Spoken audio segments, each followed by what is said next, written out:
Hamba boleh minta upah daripada Tuan? Boleh? Boleh menanti, menunggu dalam hatinya, tunggu upah atau gaji bulanan? Boleh? Hamba ada perasaan macam ni? Tertedik dalam hatinya akan dapat gaji akhir bulan? Tak ada, longsong. Sebab hamba itu tahu bahawasanya dirinya adalah hak kepada Tuan. Tak boleh menanti menunggu sesuatu daripada Tuan. Itu syartu utama dalam kehambaan. Tak boleh menisbahkan sesuatu kepada diri sendiri. Tak boleh bersandar atas amalan sendiri, atau berpegang atas amalan sendiri, atau bangga dengan amalan sendiri. Tak boleh. Sebab keluaran amalan-amalannya, usahanya, semua punya siapa? Tuan. Sebab Tuan adalah punya dirinya. Jadi semua yang keluar daripada dirinya juga mempunyai milik, hak kepada Tuan. Itu yang kita menamakan dalam tasawuf, fana daripada amalan. Fana daripada amalan, tak bersendar, tak melihat amalan, tak mengira amalannya, bahkan malu daripada amalannya. Kalau jalan sufi biasa, mereka nak balas, mencarikan balas atas amalan sendiri. Ya Allah, mana pembukaan? Bila pembukaan ini? Macam Abdul Hasan Al-Syadili, masa berkhalwat dekat Bukit Tunisia, Bukit Jabalun Nur, dia kata 40 hari kita puasa wasal dengan anak muridnya Sidi Ali Al-Hattab. Kita berpuasa 40 hari wasal. Malam kita ambil pokok yang pahit itu untuk mana? Untuk hidup. Ambil satu pokok yang pahit, nama diflah dalam bahasa Arab. Sampai ini bibir-bibir mereka berpecah. Dan 40 hari, setiap hari tuhadithuna nufusuna, hati berbicara. Bila pembukaan ini, ni ibadah Allah kerana matlamat tujuan sendiri. Selepas cukup 40 hari, Sidi Abdul Hasan Al-Syadili dengan anak muridnya duduk dalam khalwah. Ni bukit tinggi, saya dah pergi ziarah kepada bukit, bukan khalwat. Yang gua itu tak sampai, sebab dalam gua Sayyidina Musa masa pergi cari Khidr di tanah Maroko, itu nama Gua Nur. Sebab Sayyidina Musa i'tikaf di sana satu malam. Dari hari itu jadi itu gua kewalian. Sampai awliya, bukan maghribi, awliya seluruh umat Islam kata tak sah kewalian seorang wali melainkan berdiri atas bukit Zaghwan ni di Tunisia, yang bukit Abdul Hasan Al-Syadili. Tak sah kewalian seorang melainkan berdiri walau yaqif qalil. Walau sebentar kena lalu daripada bukit itu. Sebab bukit itu yang meringkaskan kisah Musa dengan Khidr. Itu kisah dalam Quran, tidak ada satu kisah yang menerangkan, menjelaskan cara suluk tasawuf suhbah antara guru dengan anak murid, melainkan kisah Musa dengan Khidr. Tak ada dalam Quran kisah sufi betul-betul umpama kisah ini. Ini berlaku dekat Tunisia, mulai dari Tunisia sampai Casablanca, Maroko. Kisah Khidr dengan Musa. Jadi Sidi Abdul Hasan Al-Syadili selepas 40 hari, setiap hari hati berbicara, bila pembukaan? Sebab dah cukup amalan. Kalau ikut logik, dah amalan yang mengkoyakkan hijab segala-galanya sekaligus, dah cukup, dah semua buat. Puasa wasal, khalwat, lari dari manusia, tawakkul atas Allah, tak ambil bekalan sekali. Dah cukup semua. Sebelum itu 40 tahun juga siaha, jalan-jalan, mana? Seluruh dunia. Nak cari apa? Nak bagi apa lagi? Dah cukup. Jadi kena ada balasan daripada hadrat Allah, pembukaan. Apa pembukaan? Maksud angkat hijab antara hamba dengan Tuhannya. Selepas 40 hari, kata tiba-tiba pagi 40 hari masuk satu majdhub. Majdhub ni dalam bahasa Arab ahli ahwal, ahli fana, ahli macam gila, tapi gila rabbani, bukan gila kerana akal hilang lah, kerana ahwal.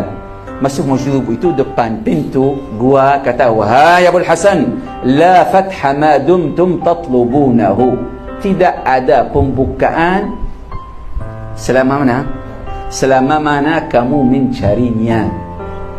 Ni kaidah kepada Syadiliyah. Tengok sekarang menembani Syadiliyah, dah lari daripada kaidah ini. Ini kaidah. Dari hari itu jadi kaidah dalam jalan Syadziliyah.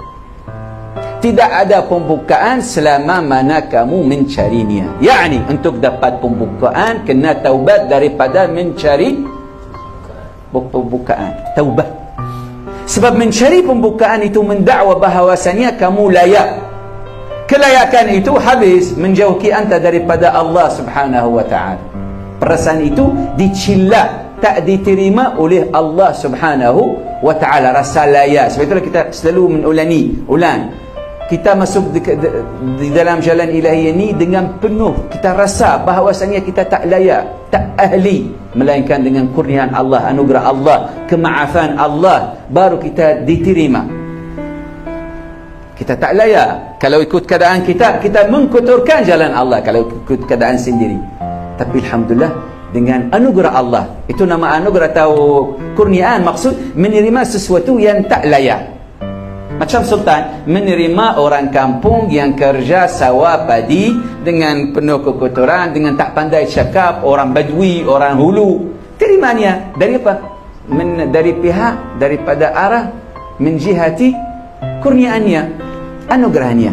Bukan kerana layak, kerana pandai, kerana masuk parti, kerana duduk dalam parti, kerana dah tahu protokol. Tak.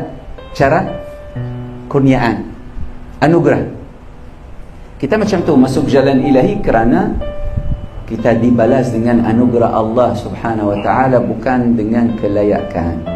Jadi Sidi Abdul Hasan Al-Syadzili berdiri darwish itu. Kalau bahasa Syami, Turki, nama darwish. Darwish itu majlub.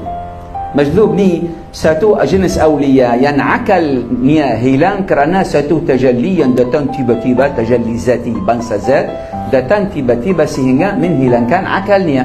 Okey, selepas hilang akalnya memang tak ada beza antaranya dengan orang gila. Memang kenci atas diri, kelanjar, tak ada, kelanjar, tak ada baju, tak semayang, macam-macam buat. Zahirnya umpama orang gila. Tapi yang diiktibarkan, yang dikira hal hilang akalnya, masa hilang akalnya bukan kerana sakit, kerana tajalli ilahi. Itu yang dikira oleh Allah. Jadi itu wali. Sebab apa Allah menangkatkan, hilangkan akalnya? Wali itu akan jadi akan menahankan atau menerima tajalli bangsa kegagahan ilahi. Yani Allah, masa Allah marah nak azab umat Islam, nak menurunkan azabnya, jadi Allah menurunkan azab itu atas awliya itu. Dia ganti kita, jadi protection kepada umat Islam. Sebab itulah keajaiban awliya ini. Orang lontar batu hina mereka, tapi mereka, dengan mereka kita selamat daripada kemurkaan Allah Subhanahu wa ta'ala. Sebab itulah ada uruf di Arab, jangan menghinakan orang gila. Orang Melayu juga ada kata itu orang ahli syurga. Betul lah, gila itu orang ahli syurga. Jadi hilang akal sehingga dia boleh menahan diri dengan tajalliyat ilahi yang bangsa gagah. Mereka kadang-kadang Allah dengan berlaku sesuatu yani maksiat yang kotor, maksiat yang tak diterima oleh Allah, Allah nak menurunkan azabnya atas umat ini. Siapa yang menerima azab itu? Ni majlub. So tak ada akal, tak rasa. Sebetulnya di Arab memang nak cari jawapan daripada hadrat Allah, nak cari kalam. Kadang-kadang kita hairan dari sesuatu, kita pergi dekat majlub ini, kadang-kadang keluar kalam daripadanya, jawapan kepada soalan kita. Jadi datang majlub itu dekat Abul Hasan, kata dengan kasyafah, penuh kasyaf, wahai Abul Hasan, tidak ada pembukaan selama kamu mencarinya. Sabda Sidi Abdul Hasan Al-Syadzili, fatubna, maka kita bertaubat hari itu daripada mencarikan pembukaan, fafutiha alaina, maka mendapatkan pembukaan. Terus, yakni apakah yang menghalangkan mereka daripada pembukaan? Mencarinya. Cari pembukaan yang menghalangkan mereka daripada pembukaan. Sabda Sidi Abdul Hasan Sidi Ahsan Baqili, tuan guru kita, masyarakat kita, talabul fathi aiqun anhu, mencarikan pembukaan adalah penghalang daripada niat atau daripada mencapainya. Jadi apakah yang menghalangkan orang daripada mengenali Allah, daripada menghilangkan segala-gala hijab? Itu syahwah. Dalam bahasa Arab nama syahwatul fathi, syahwat pembukaan. So ada syahwat, ada kehendak serta Allah. Yang kedua rasa laya, yakni yadhunnu, menangka bahawasanya diri sendiri laya kepada pembukaan. Itu jadi dua perkara yang buruk dalam perasaan itu. Satu, ada kehendak serta Allah subhanahu wa ta'ala. Sebab lidah hal, maklum lidah hal, bukan lidah ni, lidah hal. Orang yang mencarikan pembukaan macam nak cela Allah. Ya Allah, bila pembukaan ini ya? Bila? Yani mendakwa ada amalan, mendakwa cukup amalan. Benda aib daripada perasaan itu. Jadi Sidi Abdul Hasan radhiyallahu anhu kata, hari itu kita bertaubat daripada mencarikan pembukaan. Hari itu terus dapat pembukaan. Itu bahaya kehendak, bahaya iradah.